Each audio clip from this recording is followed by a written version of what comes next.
There's a moment in adult life that most Americans never experience. The first time you realize that losing your job tomorrow wouldn't actually be a catastrophe. Not because you have $1 million saved, not because you have a trust fund, not because you have a 6-month emergency fund, although that helps, but because the money coming in doesn't all come from the same place anymore. The link between your employer and your survival quietly broke, and once it breaks, it can't be unbroken. That moment changes everything. Not the dollar amount, the dependency, and almost nobody talks about how different life gets the moment that dependency dissolves. Most financial advice tells you to save more, spend less, or invest harder. None of that touches the actual problem. The actual problem is structural. The actual problem is that you have one source of money. And one source of money means one entity has near total control over your economic life. My name is Nick, and I spend way too much time thinking about money, income structure, and why some people seem to glide through career setbacks while others get destroyed by the same event. If you're someone who actually wants to understand what shifts the moment your survival isn't dependent on one paycheck, make sure to hit that subscribe button and give this video a thumbs up if it ends up helping you see the situation more clearly. Let me set up the problem properly first, because most people don't actually understand what single source income is doing to their life until they see it laid out. Single source income means every dollar you earn comes from one entity. That entity decides when to pay you, how much to pay you, whether to keep paying you, and under what conditions they keep paying you. That is structurally a relationship with enormous asymmetry. One party has all the leverage. The other has almost none. According to the Bureau of Labor Statistics, around 9.3 million Americans were working multiple jobs in late 2025. Highest number ever recorded since they began tracking it in 1994. 5.7% of the workforce.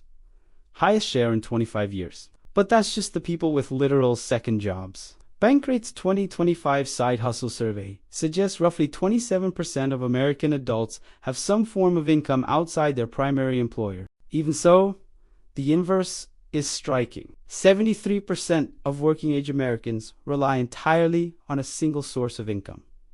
One employer, one paycheck, one thread connecting them to financial survival, and that one thread is, much thinner than most people realize. The average tenure at a job in America is just over 4 years. The average layoff cycle hits most industries every few years. The average career has at least one involuntary job loss in it.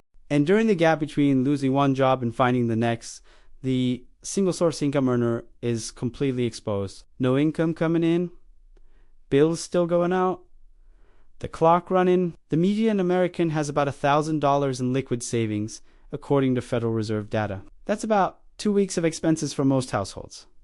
2 weeks, that's the entire buffer between a layoff and a real crisis.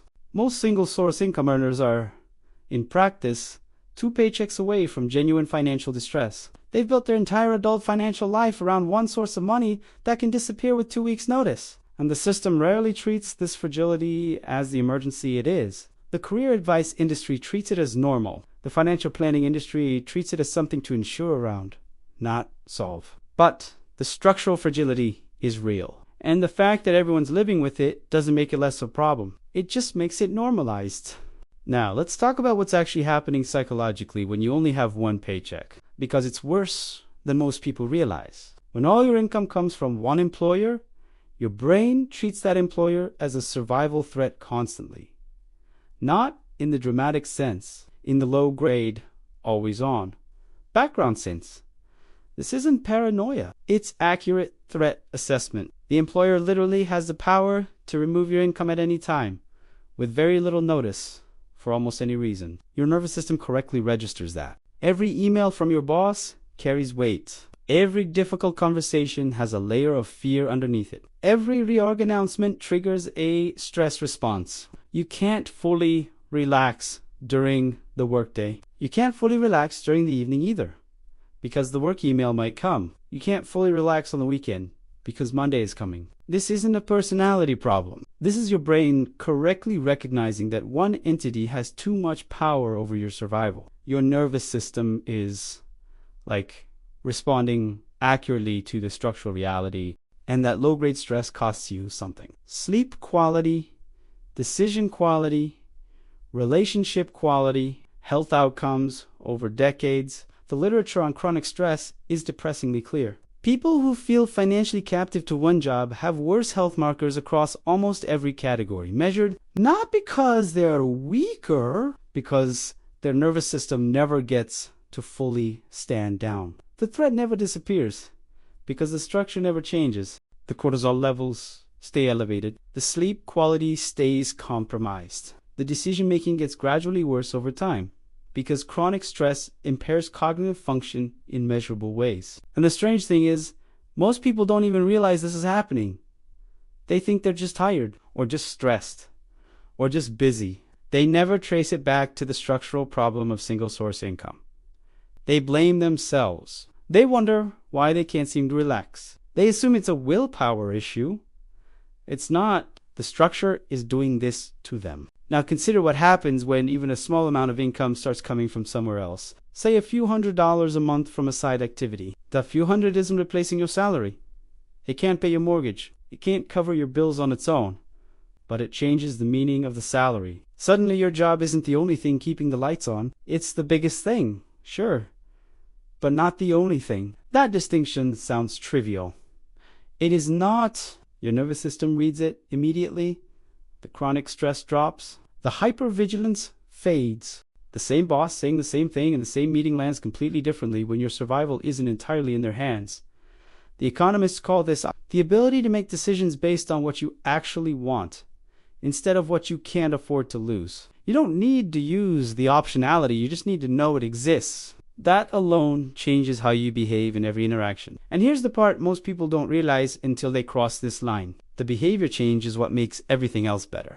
Better behavior in salary negotiations. Better behavior in performance reviews. Better behavior in difficult conversations. Not because you suddenly became braver, because the part of your brain that was hijacked by survival fear quietly stopped firing. Your coworkers might notice the change before you do. They'll see you handle a stressful meeting more calmly. They'll see you decline an unreasonable request without flinching. They'll see you respond to a difficult email without the usual anxiety. The change is internal, but it shows up externally. And once people around you see that change, they treat you differently too. Bosses respect calm employees. Clients trust unhurried responses. The whole dynamic shifts. There's also a feedback loop that kicks in. The calmer you become, the better your work decisions get. The better your work decisions get, the better outcomes you produce. The better outcomes you produce, the more your career advances. And all of this traces back to one structural change. You stop depending on a single source of income, even a little bit. The amount doesn't matter at first, just the fact that the dependency is no longer a total. Now let me walk you through the specific things that change when you stop depending on a single paycheck. Some of them are obvious, some are not. The first thing that changes is how you experience Sunday night. Most American workers have a specific physical reaction to Sunday evening. Their stomach tightens, their mood drops, they start thinking about Monday.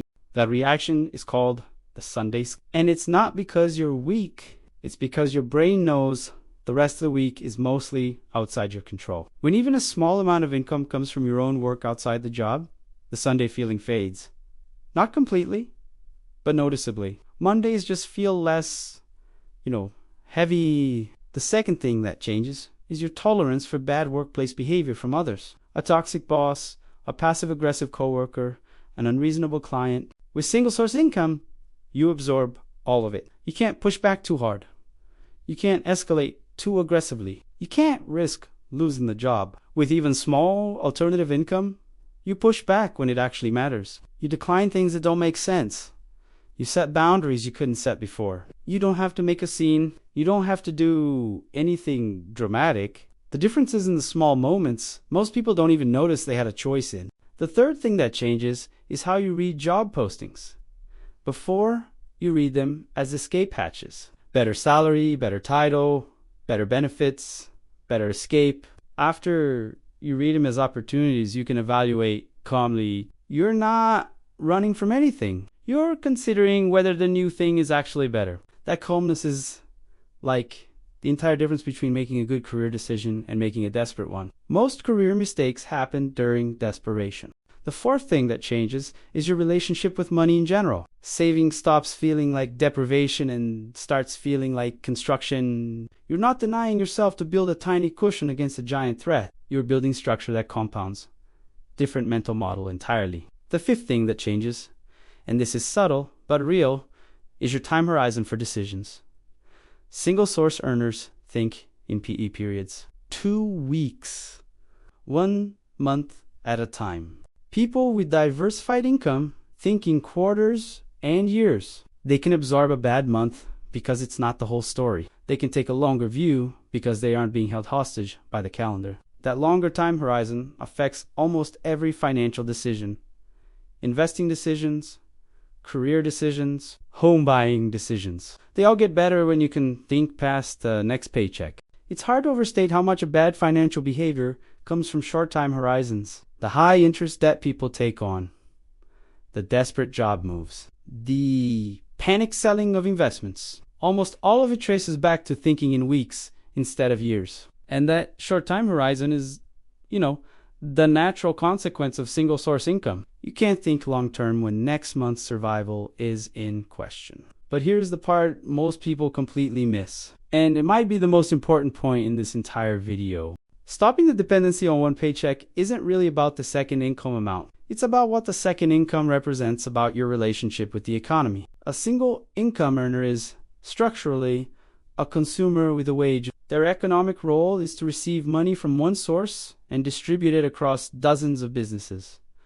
That's the consumer economy. And modern American life is built to keep most adults inside it forever. Banks, employers, insurance companies, retailers all benefit from a stable population of consumers with predictable wages. The producer economy is different. A producer earns money from multiple sources.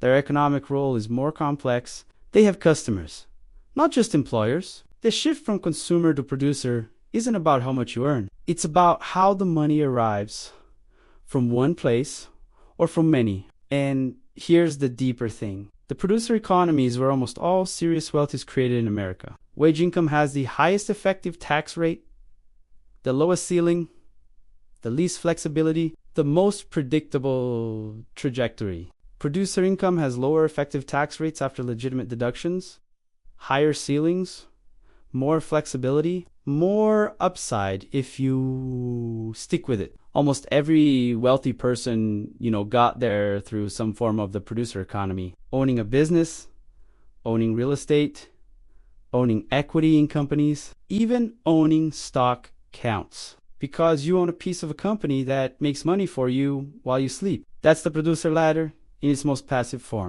The structural problem with relying on a single paycheck isn't the income amount. It's that single paycheck income puts you on the wrong ladder entirely. You can climb the wage ladder for 30 years and end up with a comfortable retirement. That's the best case. Most Americans don't even hit that. The median 60-something retiree, according to the Federal Reserve Survey of Consumer Finances, has under $300,000 in retirement savings. That's the result of 30 years on the wage ladder for most people. 300,000 sounds like a lot until you realize it has to last 20 or 30 years and cover rising healthcare costs in old age. It's barely enough, even in the best case. You can step onto the producer ladder with one tiny side activity and start being on the right structure. Even at small dollar amounts. The structure is what compounds, not the dollars at year one. And that's the deeper reason most financial advice doesn't actually work. It's optimizing inside the consumer economy. It's not telling you that the consumer economy itself has a ceiling. Look, here's the brutal version of this. You can save 20% of your salary for 40 years and retire comfortably. Most people can't even do that. You can build one tiny income stream outside your job, in your spare time, and quietly join a different economy altogether. Most people don't. The first path is the one financial advisors talk about. The second path is the one people who actually build wealth use. The difference isn't talent or intelligence. The difference is which structure you stepped into and at what age. And the entry cost to the producer ladder is surprisingly low. A side gig that earns $100 a month is enough to start. The amount doesn't matter.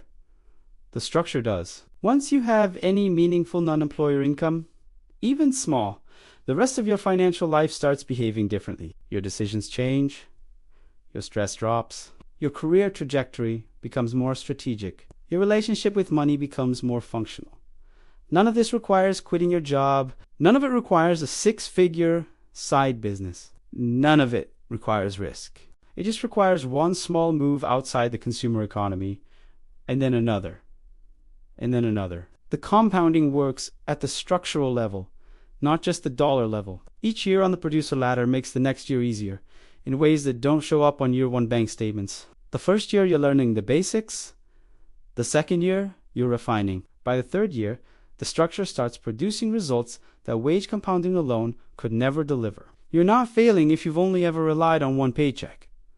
That's the default. Most people never leave it. But you're also not stuck there. The threshold to leave is much lower than most people realize. And the moment you cross it, the entire shape of your financial life starts to change. The math doesn't care about how scared you are right now. The math only cares about whether you ever break the dependency. At any age, at any income level, you don't have to do it dramatically. You don't have to quit anything. You just have to stop being on a single thread. Your future self is counting on the small move you make this quarter, not the dramatic one. The small one, trust me, they'll thank you for breaking this single thread, even when the second thread feels too small to count.